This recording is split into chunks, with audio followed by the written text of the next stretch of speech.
Bom dia, tudo bom? Só para lembrá-los que hoje é a aula do quinto diurno e a aula de quarta-feira do quinto noturno, tá bom? Semana cheia, teremos 2 encontros, teremos 6 aulas gravadas, tá bom? Continuando, item 8.2.5, aviso prévio. Os contratos por prazo indeterminado, seja qualquer tipo de contrato, como por exemplo contrato de locação, as partes não sabem quando vão terminar esse contrato. Pois bem, já que as partes não sabem quando que vai terminar, quando uma das partes quiser terminar com esse contrato, ela tem que avisar a outra que estará pondo fim ao contrato. É essencial, nós vamos estudar isso quando formos estudar aviso prévio, que uma das partes formalmente comunique a outra que a sua intenção de pôr fim ao contrato. Quando o empregado pede demissão, o empregado quer pôr fim ao contrato de trabalho, o empregado concede aviso prévio ao empregador, não acontece nada, a jornada de trabalho é integralmente cumprida. Por outro lado, quando o empregador dispensa o empregado, concedendo-lhe aviso prévio, essa jornada de trabalho ela será reduzida em 2 horas por dia ou os últimos 7 dias corridos, conforme redação do 488 da CLT.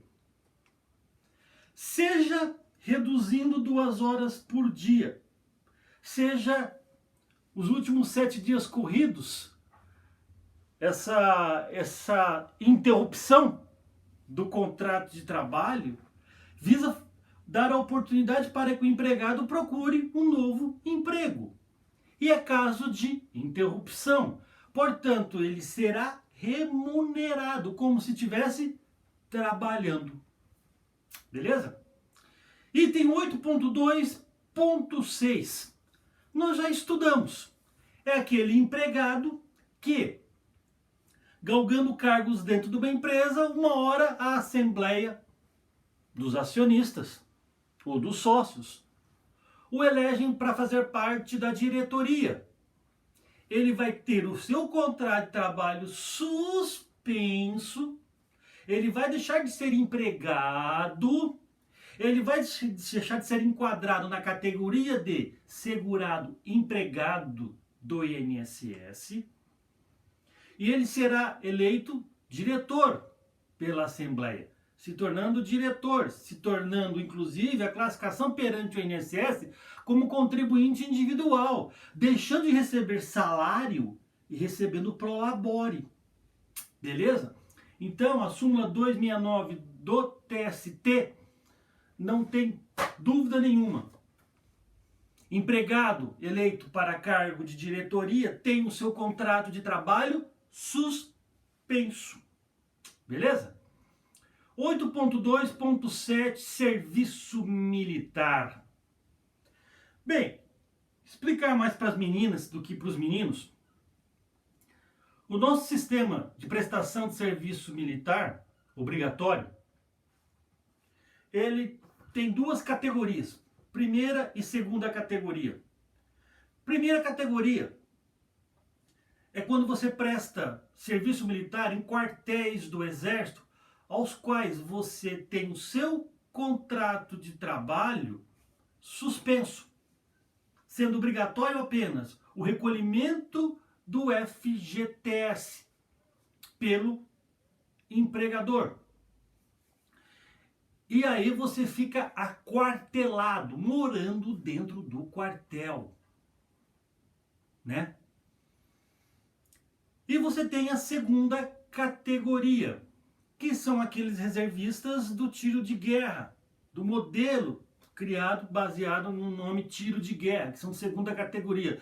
Nesses daí, o militar, ele não fica aquartelado, ele fica morando com a sua família, ele fica trabalhando, continuando com o seu emprego, continuando com a sua faculdade, mas ele tem que, durante o tempo em que ele estiver trabalhando, durante o tempo que ele estiver prestando serviço militar, ele tem que ficar parte do dia no tiro de guerra.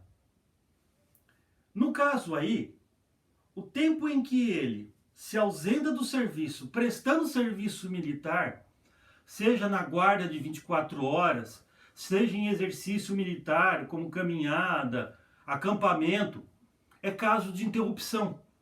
Mediante atestado, o empregador vai ter que pagar ao empregado como se ele estivesse trabalhando. Acontece que esse sistema, ele não... Como dizer para vocês, esse sistema, tendo visto os cortes militares, o TG ainda continua com esse sistema, segunda categoria, que visa mais qualificar o empregado nos ensinos básicos militares e na defesa territorial da localização do TG. Por outro lado, os quartéis nossos estão muito vazios, quase muitos quartéis se transformaram em TG, pela qual o empregado, o militar, perdão, ele passa parte do dia no quartel, treinando, e parte do dia fora do quartel, trabalhando. E aí, se for, apesar de ser de primeira categoria, apesar de ser quartel, se for prestar serviço militar nesse regime de tiro de guerra, é caso de interrupção do contrato de trabalho. Tá?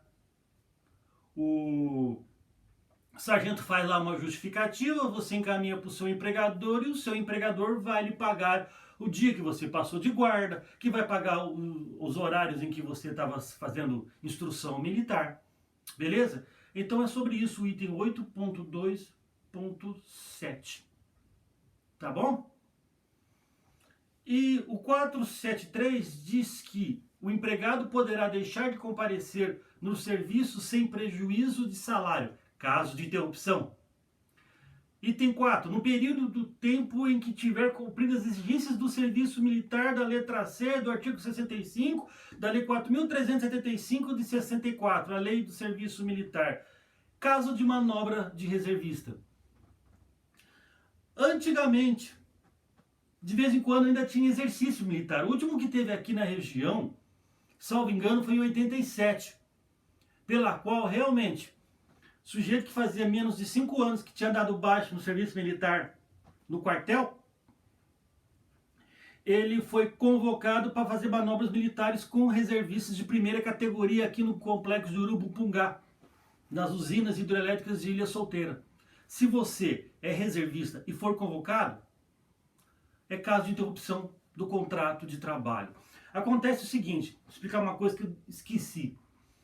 Quando você faz alistamento militar, das duas uma, ou você é dispensado, aí você ganha um certificado de dispensa de incorporação, já que você não presta nem para servir o exército, né?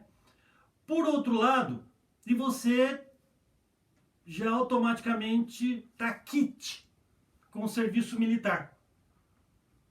Por outro lado, se você é engajado, você presta o serviço militar, depois de prestar o serviço militar, durante 5 anos você tem que ficar batendo carimbo no seu reservista, comparecendo para podendo ser chamado para manobras do exército. Você fica na reserva do exército brasileiro.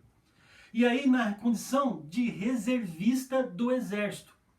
E até os 45 anos de idade você está em dia com o serviço militar, com os carimbos comparecidos, podendo em qualquer momento ser chamado. Depois dos 45 anos de idade é que você se torna quite com o serviço militar, por essa lei do serviço militar. Eu mesmo faz 2 anos que eu me tornei quite com o serviço militar, porque até os 45 anos de idade eu era reservista do exército. Tá bom? Beleza? Obrigado.